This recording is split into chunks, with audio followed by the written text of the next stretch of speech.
Good morning विद्यार्थी मित्रों, केम छो? मजामां जशो ने? बाळको, लास्ट लेक्चर में आपणे घणा बधा दाखला सोल्व करेला, बराबर।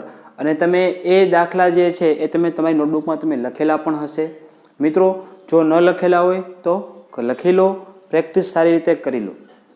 ज्यां सुधी ए दाखला तमने नहीं आवडे त्यां सुधी बाळको अमुक अमुक वस्तु छे ने मित्रों ए आ चेप्टर में એટલી ઇઝી છે કે માત્ર પ્રેક્ટિસ કરવાથી તમને આવડી જાય છે, બરાબર। પરંતુ જો તમારી પ્રેક્ટિસ થોડીક ઓછી હોય તો બાળકો ખોટે ખોટા માર્ક્સ આપણા વેસ્ટ થાય, બરાબર। માર્ક્સ ખોટા ખોટા કપાય આપણા, તો એ વસ્તુ યોગ્ય નથી। આપણને એકદમ શોર્ટ મિત્રો દાખલાવાળા ચેપ્ટર હોય ને એમાંથી કોઈ દિવસ માર્ક તો આપણા કપાવવા જ જોઈએ નહીં, બરાબર। કારણ કે સૂત્ર મૂકવાનું છે, દાખલાનો જવાબ લાવવાનો છે, સૂત્ર મૂકો જવાબ લાવો, બરાબર છે। બીજું કંઈ એમાં કંઈ કશું કરવાનું હોતું જ નથી, બરાબર। એટલે ખાસ થોડીક પ્રેક્ટિસ કરેલું છે દાખલાની, બરાબર।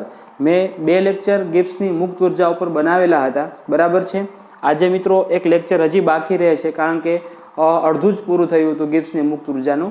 હવે મિત્રો આગળ છે ગિબ્સની મુક્ત ઉર્જાનો એ થોડાક ટોપિક બાકી છે, તો એ પણ આપણે સાથે સાથે આજે જોઈ લઈશું, બરાબર છે।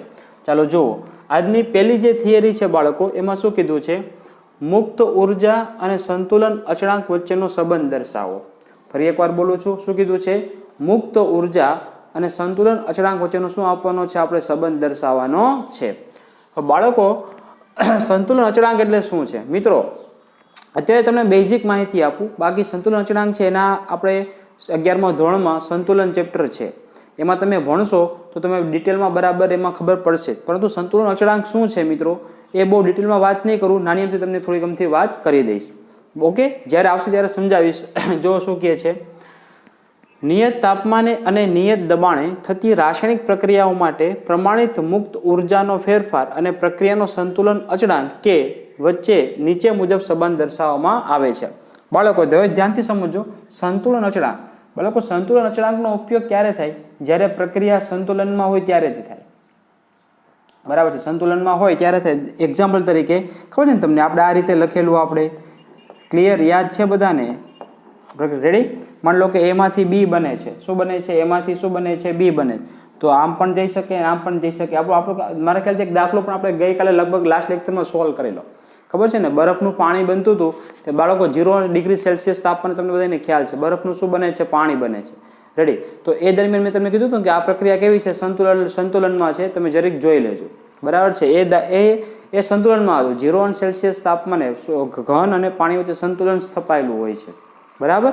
તો મિત્રો સંતુલન એ શું છે? તો ઘન અને પ્રવાહી પદાર્થ વચ્ચે સંતુલન સ્થપાયેલું હતું, તો તે દરમિયાન મિત્રો સંતુલન અચળાંક, સંતુલન પ્રક્રિયા માટે જે પ્રક્રિયા સંતુલનમાં હોય તેના માટે એક સંતુલન અચળાંક કે આવે છે। હવે આ કઈ રીતે મળે છે, શું કરે છે એની આપણે અત્યારે જરૂરિયાત નથી, બરાબર છે મિત્રો। એ આપણે સંતુલન ચેપ્ટરમાં ઓલરેડી તમે ભણશો જ, બરાબર છે। એટલે ખાલી અત્યારે એવું ધારી લો કે સંતુલન અચળાંકની સંજ્ઞા કઈ છે? કે છે, બરાબર। સંતુલન અચળાંક આપણે શોધવો હોય તો આપણે ગિબ્સની મુક્ત ઉર્જા ઉપરથી પણ આપણે શોધી શકીએ છીએ। પરંતુ સંબંધ કયો છે જોજો, મુક્ત ઉર્જાનો ફેરફાર અને પ્રક્રિયાનો સંતુલન અચળાંક કે વચ્ચે નીચે મુજબ સંબંધ છે, ડેલ્ટા જી બરાબર RT ln K। બાળકો વાત થઈ ગઈ હતી આપણે આગળ કે ln જે છે એ નેચરલ લોગ છે, બરાબર। આપણે તમારી પાસે લઘુગુણક કોષ્ટક હોય, લોગ ટેબલ હોય તો બાળકો એમાં 2 પ્રકારના લોગ આવે, એક 10ના આધારવાળો, જેને આપણે તમે મારા ખ્યાલથી લગભગ નાના ધોરણમાં ભણી ગયા છો, લોગ 10નો આધાર એમ, બરાબર છે, આને કહેવાય લોગ બેઝ 10। અને બીજો એક લોગ આવે બાળકો, એને કહેવાય છે આપણે લોગ બેઝ E। હવે આપણે ઈનું કંઈ કામ નથી હોતું, બરાબર છે, આપણે લોગ 10નું કામ હોય છે। અને મેં તમને આગળ પણ વાત કરી દીધી છે કે લોગ ઈમાંથી તમારે લોગ 10માં આવવું હોય તો તમારે શું કરવું પડશે? જે પણ હોય એને 2.303 વડે ગુણાકાર કરવો પડશે। આ આપણે આગળ ઓલરેડી વાત થઈ ગઈ છે, બરાબર। ફરી એકવાર બોલું છું કે આને કહેવાય નેચરલ લોગ। નેચરલ લોગમાંથી 10ના આધારવાળો લોગ ઉપર આવવું હોય, જો અહીંયા લોગનો આધાર કેટલો છે? 10 છે, બરાબર। એ 10ના આધાર પર આવવું હોય તો તમારે જવાબને શું કરવું પડે?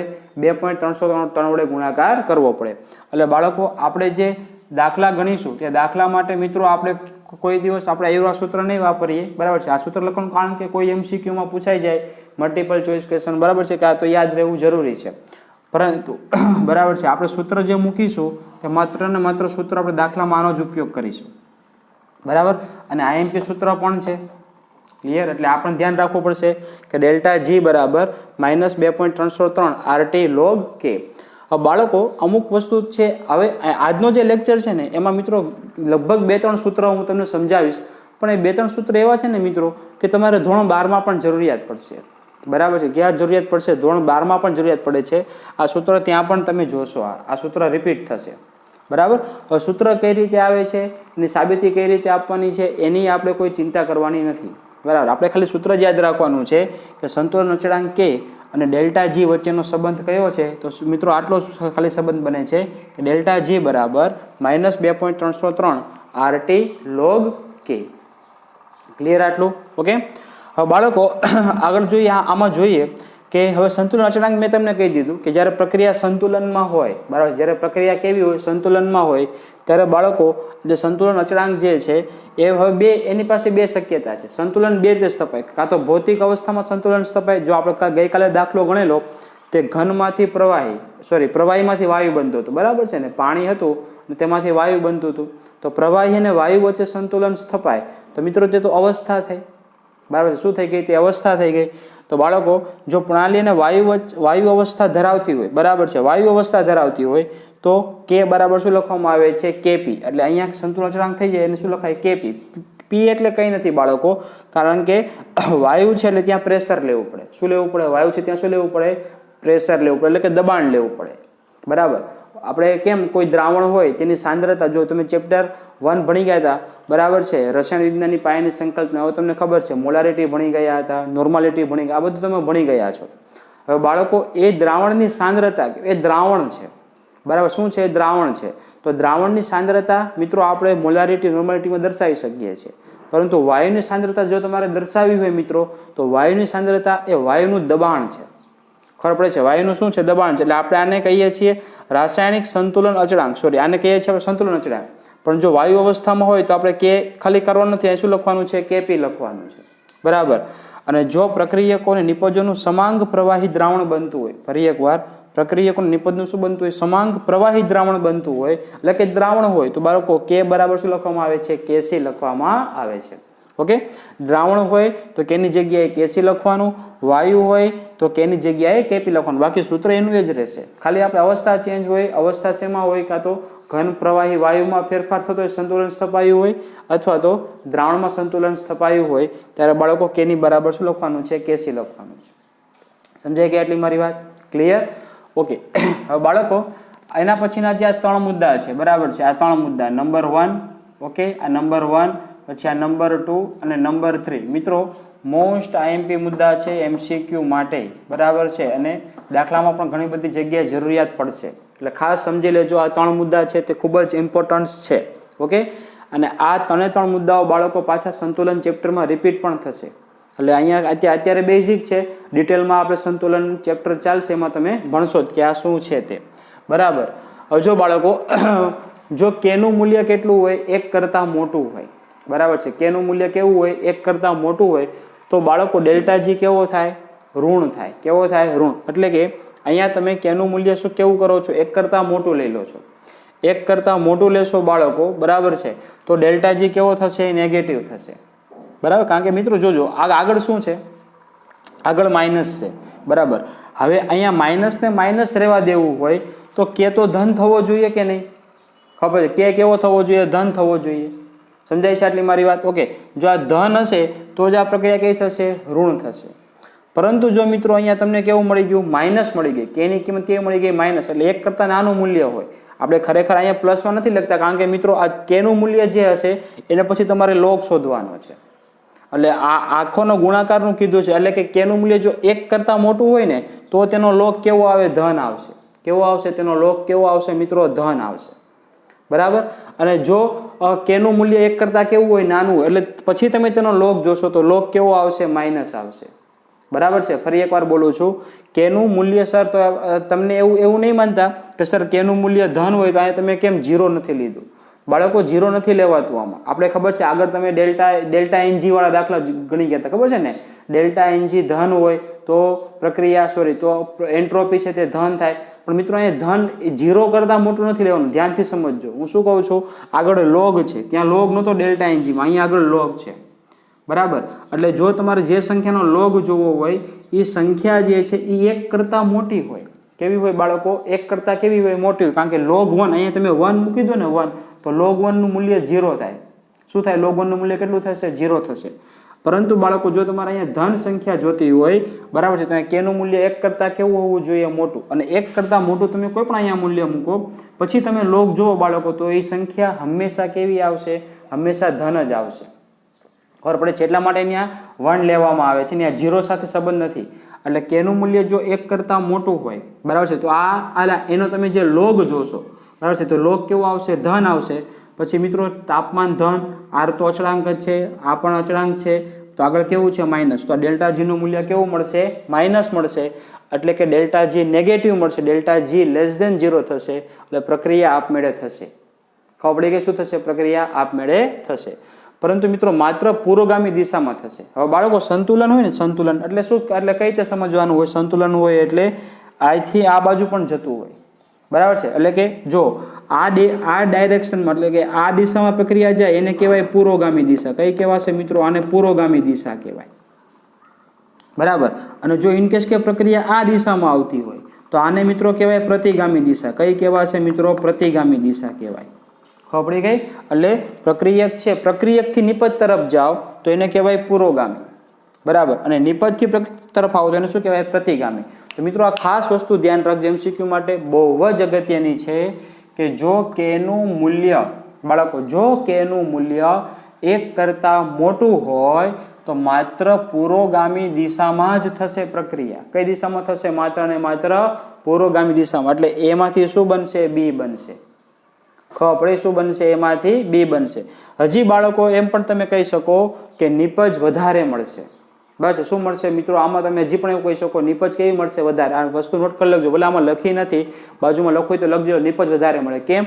કારણ કે મિત્રો પ્રક્રિયાની દિશા કઈ દિશામાં છે? આ દિશામાં છે. આ તમારો શું છે? એ શું છે? પ્રક્રિયક છે, બરાબર. એ પ્રક્રિયક છે. B શું છે? આપણી પાસે નિપજ છે, બરાબર. હવે દિશા પ્રક્રિયકથી નિપજની તરફ જતી હોય, એ દિશામાં હોય તો આ વસ્તુ તો વધારે જ મળે ને. નિપજ કેવી મળશે? આપણને વધારે મળશે.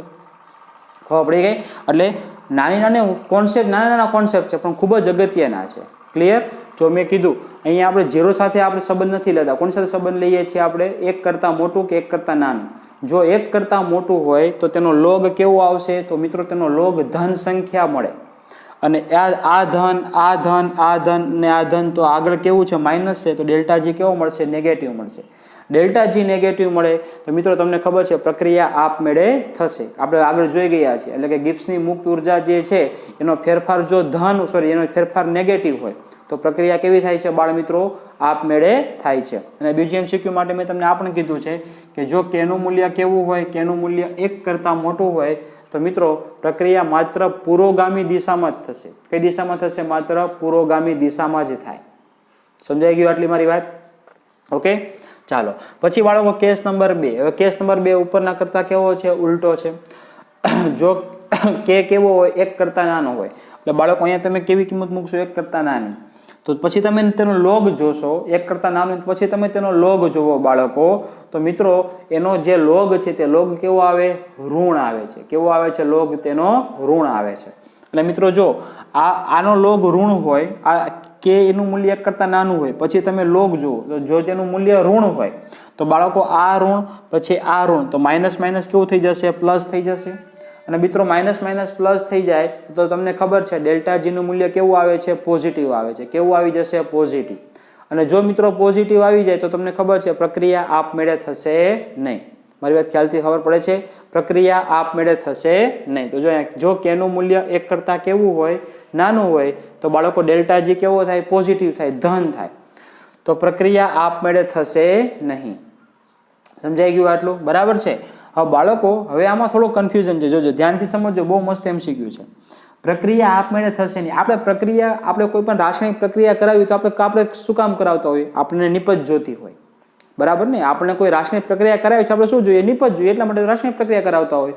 હવે મિત્રો અહીંયા એવું લખેલું છે કે પ્રક્રિયા આપમેળે થશે ને. એનો મતલબ શું થાય? માની લો કે હાઇડ્રોજન અને ઓક્સિજન સાથે તમે પ્રક્રિયા કરીને પાણી તમારે જોઈએ છે તો તમે પાણી બનાવો છો, નિપજ બનાવો છો. પરંતુ મિત્રો પ્રક્રિયા આપમેળે થતી નથી. એટલે એનો મતલબ શું થયો? કે પ્રક્રિયકથી નિપજની તરફ પ્રક્રિયા જતી નથી. હજી એકવાર બોલું છું, પ્રક્રિયકની દિશામાંથી નિપજની તરફ પ્રક્રિયા આગળ જતી નથી. એનો મતલબ એવો થાય કે પ્રક્રિયા મિત્રો પુરોગામી દિશામાં આગળ જતી નથી. બરાબર, જો પુરોગામી દિશામાં આગળ નથી જતી તો બાળક મિત્રો તમને ખબર છે કે ઊંધી પ્રક્રિયા તો આપમેળે જઈ શકે છે. સમજાય છે હું શું બોલું છું તે ખબર પડે છે? પ્રક્રિયા છે એ પ્રક્રિયકથી નિપજ તરફ જતી નથી. એટલે એનો મતલબ જો આપમેળે થતી નથી એનો મતલબ શું થાય બાળકો? પ્રક્રિયક છે તે પુરોગામી દિશામાં આપમેળે થતી નથી. બરાબર છે, એટલે કે એ થી બી તરફ જાય એ પ્રક્રિયા આપમેળે થતી નથી. પરંતુ મિત્રો બી થી એ તરફ જશે એ ડાયરેક્શનમાં કેવી હશે? આપમેળે હશે. ખબર પડે છે? ઊંધી પ્રક્રિયા કેવી થશે? આપમેળે થાય છે. એટલે મતલબ એવો થયો કે પ્રતિગામી દિશામાં પ્રક્રિયા થશે. જો આ વસ્તુ બહુ આઈએમપી છે. બરાબર, આપણને ખબર છે કે કે નું મૂલ્ય 1 કરતા નાનું હોય તો મિત્રો તે પ્રક્રિયા આપમેળે થશે નહીં. પણ કઈ દિશામાં? પ્રક્રિયકથી નિપજ તરફ દિશામાં, એટલે કે પુરોગામી દિશામાં પ્રક્રિયા મિત્રો આપમેળે નહીં થાય, પરંતુ પ્રતિગામી દિશામાં પ્રક્રિયા તે આપમેળે થશે. સમજાઈ ગયું આટલી મારી વાત? ઓકે, એટલે ખાસ ધ્યાન રાખજો. જો કે નું મૂલ્ય 1 કરતા કેવું હોય બાળકો? કે નું મૂલ્ય 1 કરતા મોટું હોય, બરાબર છે, તો પ્રક્રિયા આપમેળે થશે. અને જો મિત્રો કે નું મૂલ્ય 1 કરતા કેવું હોય? નાનું હોય, તો પ્રક્રિયા આપમેળે થશે નહીં. ક્લિયર આટલું? ઓકે, ચાલો હવે મિત્રો આગળ શું કીધું છે કે જો કે બરાબર 1 હોય. હવે બાળકો મેં તમને કીધું છે કે જો કે બરાબર 1 એટલે તમે અહીંયા 1 મૂકી દો. બરાબર, તો log 1 આવે મિત્રો. log 1 નું મૂલ્ય કેટલું થાય? 0 થાય. કેટલું થશે? 0. તો મિત્રો આ બંને અહીંયા 0 આવી ગયું. હવે 0 ગુણ્યા તમે કોઈ પણ સંખ્યા કરો તો જવાબ 0 જ આવશે. ખબર પડે છે? સમજાય છે મારી વાત હું શું કહું છું તે? ઓકે, મેં શું કીધું કે જો તમે અહીંયા કે નું મૂલ્ય 1 લઈ લો તો મિત્રો કે નું મૂલ્ય 1 લઈ લો તો log 1 0 થઈ જાય. શું થઈ જાય? log 1 કેવો થઈ જાય? 0 થઈ જાય. તો મિત્રો આ 0 ગુણ્યા કોઈ પણ સંખ્યા હોય તો ડેલ્ટા જી કેવો થઈ જાય? 0 થઈ જાય. ખબર પડી ગઈ? તો બાળકો ડેલ્ટા જી 0 તો તમને ખબર છે આગળ આપણે ગયા લાસ્ટ લેક્ચરમાં કે એની આગળ લેક્ચરમાં આપણે ભણી ગયા છીએ કે ડેલ્ટા જી 0 થાય તો મિત્રો પ્રક્રિયા કેવી થાય? સંતુલન સ્થિતિમાં થાય. કેવી થાય? સંતુલન સ્થિતિમાં થાય. પ્રક્રિયા સંતુલિત સ્થિતિમાં રહેશે. ઓકે, હવે બાળ મિત્રો તમને પ્રશ્ન થાય કે સર સંતુલન સ્થિતિમાં હોય તો પુરોગામી દિશામાં કે પ્રતિગામી દિશામાં? તો મિત્રો બંને દિશામાં પ્રક્રિયા થશે. બંને દિશામાં. કઈ? સાંભળજો, પ્રક્રિયકમાંથી નિપજ બને તો નિપજમાંથી પાછું શું બને છે? પ્રક્રિયક બને છે. એમ બંને દિશામાં પુરોગામી દિશામાં પ્રક્રિયા થશે અને પ્રતિગામી દિશામાં પણ થશે અને સરખા વેગથી થશે. એનો મતલબ શું થાય કે પ્રક્રિયકના જેટલા અણુ નિપજમાં રૂપાંતરણ પામે છે. સાંભળજો શું બોલું છું? પ્રક્રિયકના જેટલા અણુ નિપજમાં રૂપાંતરણ પામે છે એટલા જ નિપજના અણુ ફરી પાછા પ્રક્રિયકમાં રૂપાંતરણ પામશે. આ સ્થિતિને સંતુલન સ્થિતિ કહેવાય. માની લો કે તમારી પાસે 100 અણુ પ્રક્રિયકના વધેલા છે. 100 અણુ પ્રક્રિયકના વધેલા છે ત્યારે પ્રક્રિયા સંતુલન સ્થિતિમાં આવી ગઈ છે. હવે જો 100 માંથી 5 અણુ એ નિપજ બને, બરાબર, 100 માંથી કેટલા અણુ બને? 5 અણુ નિપજ બને તો નિપજના 5 અણુ ફરી પાછા પ્રક્રિયકમાં આવી જશે. આ ઘટનાને શું કહેવામાં આવે છે? આ ઘટનાને કહેવામાં આવે છે સંતુલન સ્થિતિ. સંતુલન સ્થિતિ સાંભળજો મિત્રો, ધ્યાન રાખજો.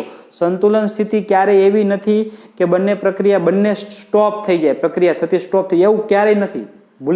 ભૂલ કરતા નહીં. બરાબર છે? સંતુલન સ્થિતિ એટલે એવું નથી કે પ્રક્રિયકમાંથી નિપજ નહીં બને, નિપજમાંથી પ્રક્રિયક નહીં બને, પ્રક્રિયા સ્ટોપ થઈ ગઈ છે, એવું નહીં સમજતા. સંતુલન સ્થિતિ એટલે શું થાય કે પ્રક્રિયકમાંથી નિપજ બને અને નિપજમાંથી પ્રક્રિયક બને. પ્રક્રિયા હંમેશા સતત કન્ટિન્યુઅસ ચાલુ રહેશે. સંતુલન સ્થિતિ એટલે એવું નથી કે પ્રક્રિયા થતી બંધ થઈ ગઈ છે. ધ્યાનથી સમજજો આટલી મારી વાત. બરાબર છે? આપણે ઉષ્માગતિશાસ્ત્રનો પ્રથમ નિયમ ભણી ગયા હતા. એમાં આપણે એવું ભણ્યા હતા કે બે જુદા જુદા તાપમાન ધરાવતા પદાર્થ બીજાના સંપર્કમાં આવે તો વધારે તાપમાનથી ઓછા તાપમાન તરફ ઉષ્માનું વહન થાય છે. આપણને ખબર છે. પણ ક્યાં સુધી થાય છે મિત્રો? જ્યાં સુધી બંનેના તાપમાન સરખા થતા નથી ત્યાં સુધી. પરંતુ મિત્રો તાપમાન સરખા થઈ જાય તો ઉષ્માનું વહન નહીં થાય, એટલે સંતુલન સ્થિતિ થઈ ગઈ. પણ એ ભૌતિક માટે છે. એ ભૌતિક અવસ્થા છે બાળકો, એ રાસાયણિક પ્રક્રિયા નથી. રાસાયણિક પ્રક્રિયા મિત્રો કઈ છે? તો પાણી બનવું, એમોનિયા બનવું, આ બધી રાસાયણિક પ્રક્રિયાઓ છે. રાસાયણિક પ્રક્રિયામાં જો મિત્રો સંતુલન સ્થપાય તો એનો મતલબ એવો નથી કે હવે પ્રક્રિયા સ્ટોપ થઈ ગઈ. ના, એવો મતલબ ક્યારેય નથી. રાસાયણિક પ્રક્રિયા સંતુલન સ્થિતિમાં હોય તો પ્રક્રિયા ક્યારેય પણ બંધ થતી નથી, અવિરતપણે ચાલુ જ રહે છે. પરંતુ આપણે ખબર નહીં પડે. જેટલા પ્રક્રિયકમાંથી નિપજના અણુ બને છે એટલા નિપજમાંથી શું બનશે? પાછા પ્રક્રિયકના અણુ બની જશે. ખબર પડી? તો મિત્રો આ વસ્તુ જે છે ખાસ ધ્યાનથી રાખજો. સંતુલન સ્થિતિ એટલે બંને સ્ટોપ થઈ જાય એવું નથી બાળ મિત્રો. સંતુલન સ્થિતિ એટલે શું છે? એમાંથી બી બને અને બી માંથી ફરી પાછું શું બને છે? એ બનશે. આ વસ્તુ નોંધ કરવા જેવી છે, અહીંયા લખી રાખજો. બરાબર છે. તો શું લખી રાખજો કે પ્રક્રિયા પ્રતિગામી અને પુરોગામી એમ બંને દિશામાં થશે. બરાબર છે. મેં જો અહીંયા દિશા લખેલી છે, આ માત્ર પુરોગામી દિશામાં જ થાય, આ માત્ર પ્રતિગામી દિશામાં જ થાય, પણ સંતુલન સ્થપાઈ જાય એટલે પ્રતિગામી અને પુરોગામી એમ બંને દિશામાં થાય છે. કેવી દિશામાં થશે? બંને દિશામાં થશે. સમજાઈ ગયું આટલું? બરાબર છે. ચાલો હવે મિત્રો આ તો સંતુલન અચળાંક એક સૂત્ર મેન હતું. કયું સૂત્ર આવી ગયું? Delta G is equal to -2.303 RT log K. હવે બાળકો આપણે ગિબ્સની મુક્ત ઉર્જા અને ઉપયોગી કાર્ય એટલે કે મુક્ત ઉર્જા અને કાર્ય બંને વચ્ચેનો સંબંધ છે. બરાબર છે. કાર્ય અને કોની વચ્ચે? મુક્ત ઉર્જા વચ્ચે આપણે સંબંધ આપણે તારવી શકીએ છીએ.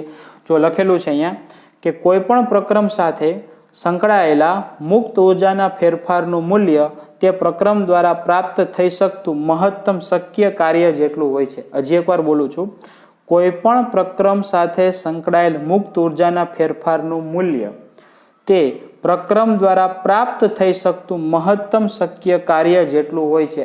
ઇન શોર્ટ, તમે જેટલું કાર્ય કરો, ફરી એકવાર, તમે જેટલું કાર્ય કરો એટલો મુક્ત ઉર્જાનો ફેરફાર વધારે થાય. સમજાઈ ગયું? એકદમ સિમ્પલ વ્યાખ્યામાં આપી દીધું. શું કીધું છે?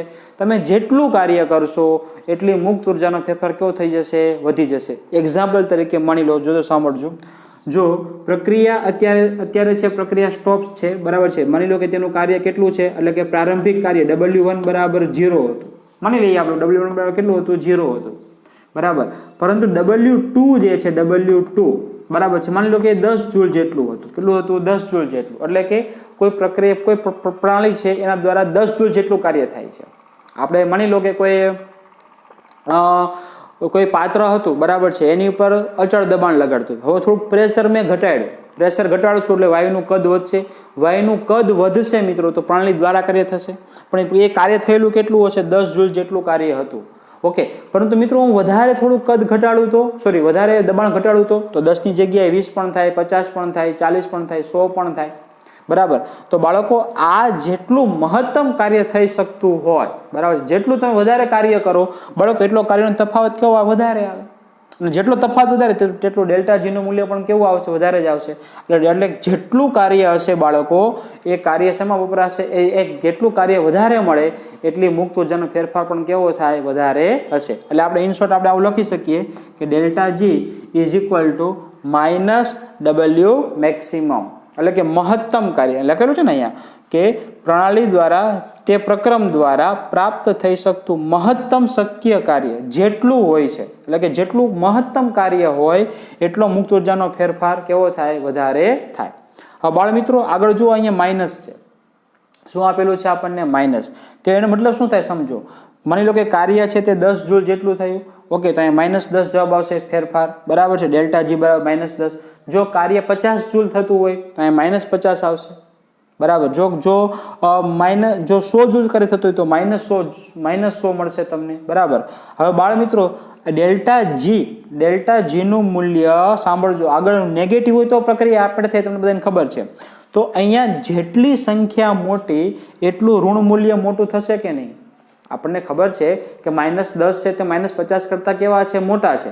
પરંતુ બાળકો અહીંયા 50 હોય અને અહીંયા 100 હોય તો ફરક શું થાય? તો મિત્રો આ થોડીક વાર માઇનસ ભૂલી જાઓ તો એવું સમજો કે અહીંયા 10 ની જગ્યાએ 50 હોય તો કાર્ય મહત્તમ થયું, 50 ની જગ્યાએ 100 હોય તો કાર્ય મહત્તમ થયું. બરાબર છે. તો માઇનસ તો આગળ આપણે પ્રક્રિયા, તમને ખબર છે સૂત્રમાં જ આવે, આ ડેલ્ટા જી નું આપણે પ્રક્રિયા આપણે થતી હોય એટલા માટે માઇનસ લખીએ છીએ આપણે. બરાબર. તો અહીંયા જેટલું મોટું ઋણ મૂલ્ય મળશે, જેટલું મોટું ઋણ મૂલ્ય મળશે તેટલો ડેલ્ટા જી નો ફેરફાર કેવો આવશે? વધારે આવશે. હજી એકવાર બોલું છું, W નું મૂલ્ય જેટલું મહત્તમ મળશે, W નું મૂલ્ય જેટલું મહત્તમ મળશે તેટલું ડેલ્ટા જી નું મૂલ્ય કેવું મળશે? વધારે મળશે. ખબર પડી? એટલે બાળકો જો અહીંયા લખેલું છે, જે પ્રક્રમ માટે ડેલ્ટા જી નું ઋણ મૂલ્ય વધારે હોય તેવા પ્રક્રમ દ્વારા સૌથી વધુ કાર્ય થઈ શકે છે. કીધું ને? શું કીધું છે? ડેલ્ટા જી નું જેટલું મૂલ્ય વધારે તેવા પ્રક્રમ દ્વારા સૌથી વધુ કાર્ય થઈ શકે છે. ક્લિયર? એટલે તમે એ ઇનશોર્ટ તમે આના પરથી પણ એવું કહી શકો, બરાબર છે. માની લો કે તમે એક પ્રક્રિયા માટે છે તે ડેલ્ટા જી શોધી નાખો, એનો આનો જવાબ છે તે -20 મેળવ્યો છે. પછી તમે કંઈક અવસ્થા બદલો છો, પ્રારંભિક અવસ્થા P1 V1 T1 હતી, અહીંથી અંતિમ અવસ્થા P1 V1 T2 કરો છો, તો બાળકો તો ડેલ્ટા જીનું મૂલ્ય બદલાશે, પણ પેલું 50 હોય ને જો બીજું 100 આવી જાય તો તમે એવું કહી શકો કે બીજું જે આપણે કાર્ય બીજું જે આપણે કરી દીધું તેમાં કાર્ય કેવું કરવું પડ્યું, આપણે વધારે કાર્ય કરવું પડે છે. એટલે ડેલ્ટા જી જેટલો વધારે તેટલું કાર્ય મહત્તમ પ્રાપ્ત થઈ શકે છે. ક્લિયર? સમજાઈ ગયું આટલું? ઓકે, ચાલો. તો બાળકો આ એક કાર્ય વિશે હતું કે ડેલ્ટા જી બરાબર -W મેક્સિમમ, મહત્તમ કાર્ય કરી શકીએ. અહીંયા મહત્તમ લખો તો પણ ચાલે, મેક્સિમમ એટલે મહત્તમ થશે. બીજું મિત્રો છે વિદ્યુત રાસાયણિક કોષ માટે. હવે બાળકો કાર્ય બે પ્રકારના હોય, એક તો ભૌતિક કાર્ય હોય. કાર્ય તો ઘણા બધા, બે પ્રકારના નહીં, ઘણા બધા પ્રકારના કાર્ય હોય. એક આપણે જે લખીએ છીએ તે જો માની લો કે યાંત્રિક કાર્ય પણ હોઈ થઈ શકે, પંખો ફરે છે. વિદ્યુત કાર્ય પણ હોઈ શકે, દાખલા તરીકે આપણે ઘરે ગેસનું ગીઝર હોય તો આપણે એને ગરમ કરીએ છીએ, ઇલેક્ટ્રિક ગીઝર હોય તો ગરમ કરીએ છીએ, બરાબર. ટ્યુબલાઇટ છે તો એ પણ કંઈક અલગ પ્રકારનું વિદ્યુત કાર્ય છે. તો કાર્ય તો ઘણા બધા પ્રકારના હોય છે, બરાબર છે. તો એમાંથી આ કાર્ય છે તે માની લો કે આપણે યાંત્રિક કાર્ય વિશે દર્શાવેલું છે, તો બાળકો વિદ્યુત કાર્ય પણ થઈ શકતું હોય. તો જો અહીંયા મેક્સિમમની જગ્યાએ હું ઇલેક્ટ્રિકલ લખ દઉં, ઇલેક્ટ્રિકલ, તો એનો મતલબ શું થઈ ગયો કે આ કોના માટે વાત થાય છે? વિદ્યુત કાર્ય માટે વાત થાય છે, બરાબર. તો બીજું આપણે આમ પણ લખી શકીએ ડેલ્ટા જી બરાબર -W ઇલેક્ટ્રિકલ. ક્લિયર? એટલે વિદ્યુત કાર્ય થઈ ગયું. હવે બાળ મિત્રો પરંતુ W ઇલેક્ટ્રિકલ બરાબર આવે છે -NFE સેલ.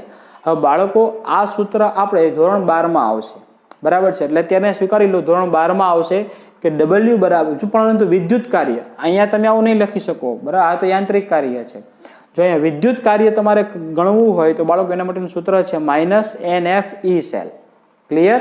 હવે બાળકો આ W ઇલેક્ટ્રિકલનું કાર્ય એરું છે, તો હવે હું આ સૂત્રમાં અહીંયા ઉપર એપ્લાય કરી દઉં, બરાબર. આ સૂત્રમાં શું કરી દઉં? હું એપ્લાય કરી દઉં તો સૂત્ર શું બનશે? Delta G is equal to -NFE cell. હવે જો ભૂલ નહીં કરતા સર, અહીંયા આગળ તમે માઇનસ લખેલું છે, તમે અહીંયા આનું પણ માઇનસ છે તો માઇનસ પ્લસ નહીં થઈ જાય. બાળ મિત્રો સમજો કે આ પહેલું સમીકરણ છે ને એ તો ખાલી પ્રક્રિયા આપમેળે કરો. આ માઇનસ નિશાની શું સૂચવે છે? માઇનસ નિશાની ખાલી એટલું સૂચવે છે કે પ્રક્રિયા દ્વારા કાર્ય થાય છે, પ્રક્રિયા આપમેળે થાય છે, એટલે ડેલ્ટા જી નું મૂલ્ય નેગેટિવ છે, બરાબર. આ W ઇલેક્ટ્રિકલ જે છે, બરાબર, એના માટેનું સૂત્ર જઈ રહ્યું છે. એટલે હું તમને એવું કહી શકું કે માની લો કે પ્રક્રિયા આપમેળે થતી નથી, એવી પ્રક્રિયા માટે તમારે જોતું હોય તો શું કરવું પડે? Delta G is equal to -NFE સેલનું મૂલ્ય તમારે મૂકી દેવું પડે. ખબર ગઈ આટલી? ઓકે. તો આ વસ્તુ આપણે અહીંયા લખી શકીએ છીએ. બીજું તમે એમ પણ લખી શકો છો, અહીંયાથી ચાલો અહીંયા આ કાઢી નાખો, એટલે તમે અહીંયાથી તમને એટલું કન્ફ્યુઝન નહીં થાય, બરાબર છે. W ઇલેક્ટ્રિકલ બરાબર હું અહીંયા લખી નાખો, તમે શું લખી શકો છો? NFE સેલ, બરાબર છે. શું લખી શકીએ આપણે? NFE સેલ લખીએ. તો મિત્રો તમને આપણે મેં તમને જે મટીરિયલ્સ આપેલું છે એમાં અહીંયા માઇનસ નથી, NFE સેલ છે, માઇનસ નથી જોતું, આપણે એમને રાખીએ. ઓકે. તો શું આવશે? હવે અહીંયા વસ્તુ મૂકી દો તો delta G is equal to -NFE cell. હવે બાળકો આ જે સૂત્ર છે એ પણ ધોરણ 12 તમારા માટે રિપીટ થશે, અને દાખલા ગણવા માટે આપણે આ સૂત્રનો પણ આપણે શું કરીશું? ઉપયોગ કરીશું, બરાબર. એટલે મહત્વનું સૂત્ર છે, મોઢે કરી નાખજો, બરાબર છે. 11માં તો જરૂરિયાત પડે જ છે, 12માં જરૂરિયાત પડશે. આ સૂત્રમાં પણ 11માં જરૂરિયાત છે જ, અને 12માં પણ જરૂરિયાત છે જ સૂત્રની, બરાબર. ચાલો પછી મિત્રો આમાં પેરામીટર સમજાવીએ શું છે તે. પરિપથમાં પસાર થતા ઇલેક્ટ્રોનની સંખ્યા, બરાબર. તો F બરાબર કેટલો આવશે? પછી N બરાબર શું છે? હવે ભૂલ નહીં કરતા, આપણે અત્યાર સુધી N બરાબર એટલે શું લઈએ છીએ? N બરાબર આપણે લઈએ છીએ મોલની સંખ્યા લઈએ. શું લઈ લઈએ છીએ આપણે? મોલ સંખ્યા. પણ અહીંયા મોલ નથી લેવાના, અહીંયા શું લેવાના છે? પરિપથમાંથી પસાર થતા ઇલેક્ટ્રોનની સંખ્યા. ઓકે. એકાદો દાખલો ગણાવીશ એટલે આવડી જશે, પરંતુ મિત્રો જો એટલું બધું ડિફિકલ્ટ, એટલું બધું બહુ ગભરાવાની જરૂરિયાત નથી. કેમ? કારણ કે આ વસ્તુ ડાયરેક્ટ આપણે શું કરવાની છે? 12મા ધોરણમાં જોવાની જ છે. એટલે તમે કોમ્પિટિટિવ એક્ઝામ તમે આપતા હશો તો એના માટે ડોન્ટ વરી, બેફિકર રહેજો, બરાબર છે. કારણ કે આ સૂત્ર આપણે ફરી પાછું 12માં જોવાનું છે. ને આખે આખું એક ચેપ્ટર છે, બરાબર છે, ઇલેક્ટ્રોકેમિસ્ટ્રી, વિદ્યુત રસાયણ. તેમાં આપણે આ સૂત્ર જોઈશું અને N કઈ રીતે ગોતવું એની પણ વિશે આપણે બરાબર રીતે માહિતી મેળવીશું, બરાબર. ચાલો પછી F. તો F તો મિત્રો અચળાંક છે. આપણે કેમ અહીંયા R અચળાંક હતો, બરાબર છે, એમ F પણ કેવો અચળાંક છે? F કયો અચળાંક છે? ફેરાડે અચળાંક છે. તેનું મૂલ્ય છે 96500 C. હવે મિત્રો C એટલે થાય કુલમ. શું થાય? C એટલે શું થાય? કુલમ.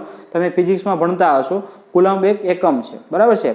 તો બાળકો ખરેખર એનું મૂલ્ય છે 96,487. ફરી એકવાર બોલું છું, એનું મૂલ્ય છે 96,487. પરંતુ ગણતરીની સરળતા રહે એ માટે આપણે f બરાબર લઈ લીધું છે 96,500 કુલમ. ખબર પડી ગઈ? એટલે 96,500. કોઈ રકમ હોય અને તેમાં રકમની અંદર તમને આપેલું હોય કે f બરાબર 96,487 લો તો એ મૂકી દેવાનું.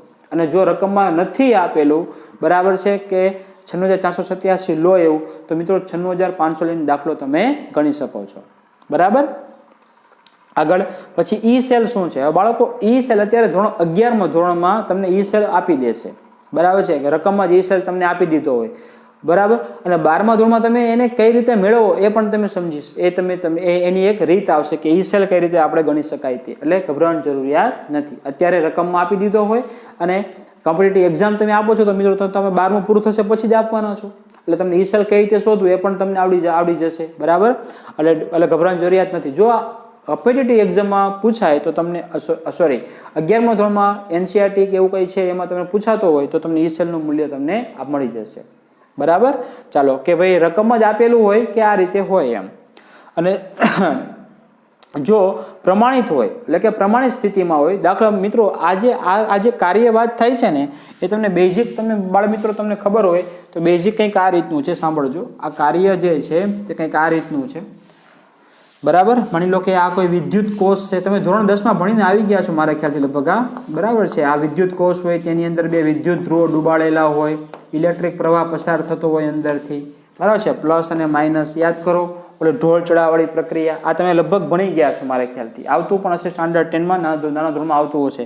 ચમચી મૂકતા ખબર છે આપણે, તો ચમચી ઉપર ઢોળ ચડી જતો હતો. બરાબર. તો મિત્રો એવા કાર્યની વાત થાય છે. એવું ઇલેક્ટ્રિક કાર્ય છે. પણ 12મા ધોરણમાં તમે ભણશો કે પ્રમાણિત કોષ કોને, આ બીજો પ્રકારનો કોષ છે. બરાબર છે. પછી 12મા ધોરણમાં આવશે એમાં તમારે 2 સેલ ભણવાના આવશે. 2 સેલ, એક એમાં આમાં હશે, એક આમાં હશે. બરાબર છે. પછી આ બંનેને જોડી દેવાના, આ રીતે આવશે. બરાબર. તો અલગ અલગ પ્રકારના કોષ હોય છે. તેનું કાર્ય કેટલું થતું એના માટેનું છે. હવે બાળકો પ્રમાણિત અવસ્થામાં આપણે શું કહીએ છીએ? 298 કેલ્વિન તાપમાન કહીએ છીએ, 1 બાર દબાણ કહીએ છીએ. તો આ જો જે કોષ છે 298 કેલ્વિન તાપમાન હોય અને 1 બાર દબાણ હેઠળ હોય અને તેની સાંદ્રતા 1 મોલર હોય. બરાબર. અંદર દ્રાવણ જે ભરવાનું છે સાંદ્રતા પણ કેટલી હોવી જોઈએ? 1 મોલર હોવી જોઈએ. તો એ બધી પરિસ્થિતિ ભેગી થાય. કેટલી? 298 કેલ્વિન તાપમાન અને 1 બાર દબાણ. બરાબર છે. એ બધી પરિસ્થિતિ ભેગી થાય તો મિત્રો અને 1 મોલર સાંદ્રતા હોય તો તેવા કોષને પ્રમાણિત કોષ કહેવાય. અને આ સૂત્રમાં માત્ર ઉપર શૂન્ય લગાડ, એટલે કે આને બોલાય 0 અથવા બોલીએ naught. Delta G naught is equal to -NF(E0) cell અથવા E નોટ સેલ હોય તો મિત્રો આ એક સૂત્ર જે થઈ ગયું, જે કયું સૂત્ર થઈ ગયું છે આપણા માટે? ડેલ્ટા G 0 વાળું. આપણે દાખલા માટે જરૂરી છે. પ્રમાણિત અવસ્થામાં એવું લખેલું હોય તો આ સૂત્ર મૂકવાનું, નકર આ સૂત્ર મૂકીને આપણે જવાબ લાવી દઈશું. ઓકે. અને ઈ સેલ બરાબર શું થશે? તો મિત્રો ઈ નોટ સેલ બરાબર થાય પ્રમાણિત કોષ પોટેન્શિયલ. અહીંયા પણ કહેવાનું રહી ગયું કે ઈ સેલને શું કહેવાય છે? કોષ પોટેન્શિયલ કહેવાય. શું કહેવાય મિત્રો? કોષ પોટેન્શિયલ. બરાબર. તો આ બેઝિક માહિતી હતી. બેઝિક માહિતી તમને બરાબર વ્યવસ્થિત રીતે સમજાવી દીધી છે. જે નાના કોન્સેપ્ટ હતા એ તમે લખી નાખેલા હશે. જો બાકી રહી ગયા હોય તો વિડીયો ફરી રિવાઇન્ડ કરો અને ફરી એક વખત જોઈ લેજો. રેડી? ચલો ફટાફટ એક સ્ક્રીનશોટ લઈ લો, પછી આપણે આગળ જઈએ.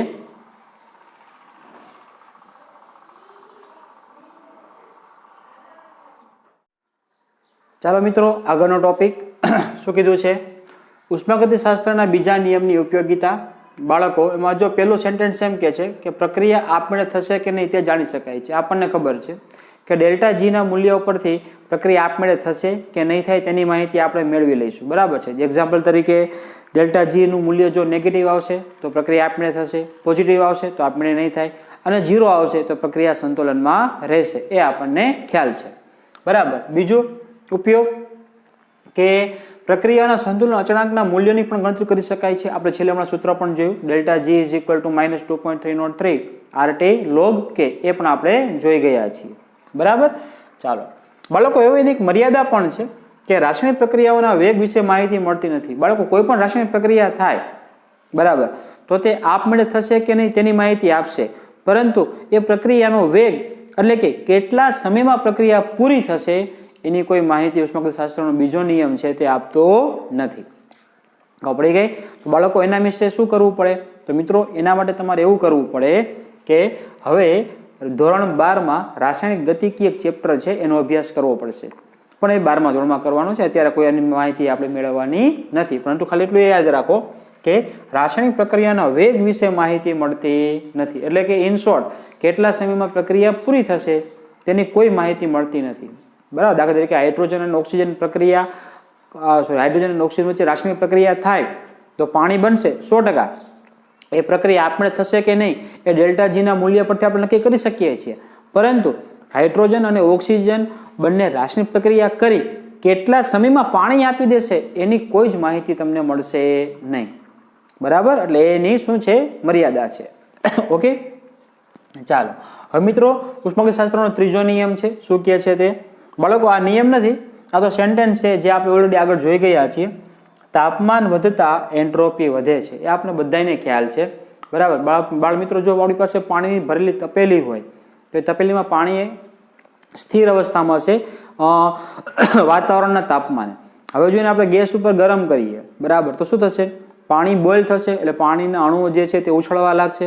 અને મિત્રો પાણીના અણુ જો ઉછળવા લાગે તો બાળકો તેની એન્ટ્રોપી વધશે.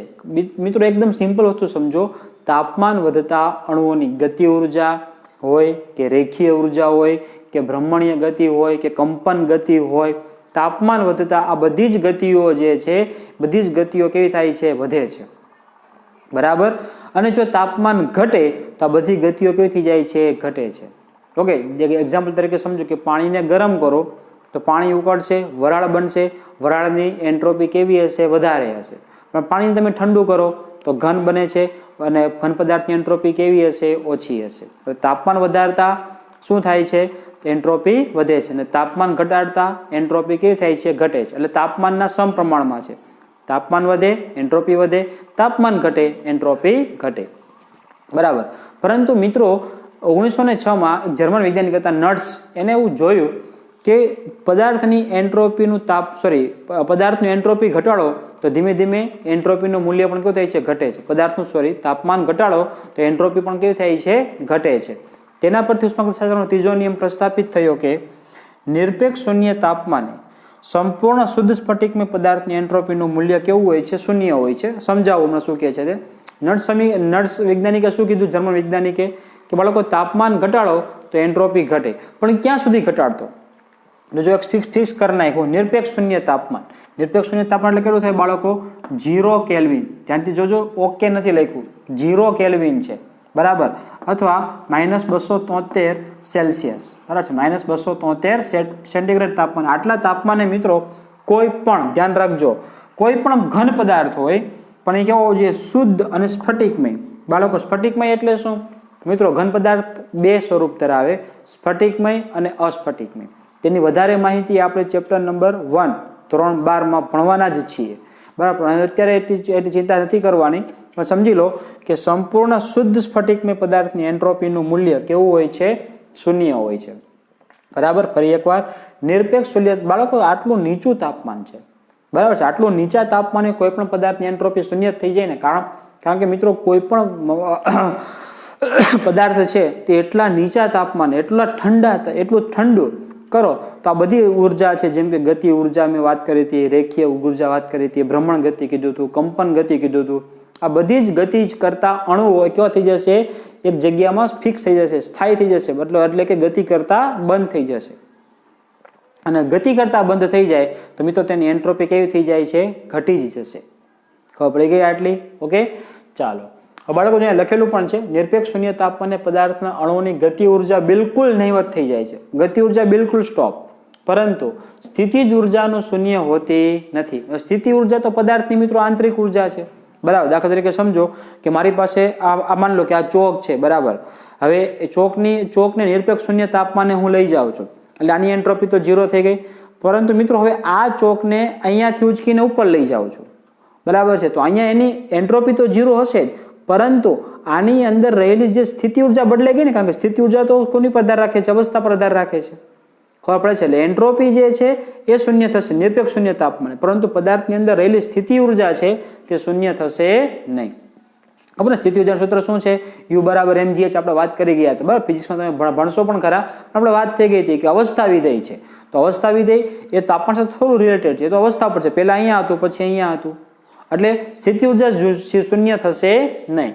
અને સ્થિતિ ઉર્જા શૂન્ય નહીં થાય મિત્રો, તેથી નિરપેક્ષ શૂન્ય તાપમાને પદાર્થની આંતરિક ઉર્જાનું મૂલ્ય શૂન્ય હોતું નથી. તમે એવું નહીં સમજી શકાય કે આંતરિક ઉર્જા એટલે શું થાય કે ભાઈ ગતિ ઉર્જાને આધારિત છે, નહીં, એવું નહીં સમજી શકો તમે. ગતિ ઉર્જા 0 થઈ ગઈ છે એટલે આંતરિક ઉર્જા 0 થઈ જાય એવું નહીં, કારણ કે પદાર્થની સ્થિતિ, પદાર્થ પાસે કંઈક કાર્યકારિક ક્ષમતા તો હશે જ, ભલે એન્ટ્રોપી 0 થઈ ગઈ છે. ખબર પડે? એન્ટ્રોપી એટલે પદાર્થની અંદર રહેલા અણુઓની અસ્તવ્યસ્તતા ઓછી થઈ ગઈ છે, પણ પદાર્થમાં કાર્યકારિક ક્ષમતા હશે તો ખરા જ. ખબર પડે? એટલે એનો મતલબ એવો થાય બાળકો કે નિરપેક્ષ શૂન્ય તાપમાને એન્ટ્રોપી શૂન્ય છે, એટલે એન્ટ્રોપીનું મૂલ્ય તો આપણને મળી ગયું, પરંતુ નિરપેક્ષ શૂન્ય તાપમાને બાળકો આંતરિક ઉર્જાનું મૂલ્ય આપણને મળતું નથી. આંતરિક ઉર્જાને નહીં માપી શકાય કે નિરપેક્ષ શૂન્ય તાપમાને પદાર્થમાં કાર્યકારિક ક્ષમતા આટલી જશે અથવા તેની આંતરિક ઉર્જા આટલી જશે, તે આપણે માપી શકીશું નહીં. ઓકે, જો અહીં લખેલું પણ છે, આમ આંતરિક ઉર્જાનું નિરપેક્ષ મૂલ્ય માપી શકાતો નથી, પરંતુ ઉષ્માગતિશાસ્ત્રના ત્રીજા નિયમ પરથી એન્ટ્રોપીનું નિરપેક્ષ મૂલ્ય માપી શકાય છે. બાળકો ખાસ અંડરલાઈન કરવા જેવી બાબત છે, એન્ટ્રોપીનું નિરપેક્ષ મૂલ્ય માપી શકાય છે. બરાબર. પરંતુ મિત્રો કોનો ઉપયોગ કરવો પડે? ઉષ્માગતિશાસ્ત્રનો ત્રીજો નિયમનો ઉપયોગ કરવો પડે. રેડી? દાખલા તરીકે સમજો, હવે તમે એમ કીધું છે કે કોઈ એક પદાર્થ છે, માની લો કે આ કોઈ પદાર્થ છે, રેડી, એ આપણી પાસે 298 કેલ્વિન તાપમાન છે, 298 કેલ્વિન તાપમાન. રેડી? આની આંતરિક ઉર્જા કેટલી? તો આપણે નહીં માપી શકીએ. કેમ? નિરપેક્ષ મૂલ્ય માપી શકાતું નથી. પરંતુ 298 કેલ્વિન તાપમાને એન્ટ્રોપી કેટલી? તો એન્ટ્રોપી માપી શકાશે, પરંતુ ડાયરેક્ટ નહીં માપી શકાય. તમારે ઉષ્માગતિશાસ્ત્રના ત્રીજા નિયમનો ઉપયોગ કરવો જ પડશે. કઈ રીતે? જો 298 કેલ્વિન તાપમાન કીધું એટલે આ 25 ડિગ્રી સેલ્સિયસ તાપમાન થાય. બરાબર? તો તમને બધાને ખબર જ છે. જો સાંભળજો, અથવા એમ સમજો, ચાલો આ 298 કેલ્વિન તાપમાન છે, 298 કેલ્વિન તાપમાન, તો 0 કેલ્વિને તો આનું એન્ટ્રોપીનું મૂલ્ય કેવું છે? ડેલ્ટા એચ તો 0 છે. તો 298 કેલ્વિન તાપમાને આપણે જો એન્ટ્રોપીનું મૂલ્ય જોતું હોય તો આપણને ખબર છે entropy delta H is equal to Q રિવર્સિબલના છેદમાં શું આવશે? ડેલ્ટા ટી અથવા ટી ટેમ્પરેચર મૂકી દઈએ.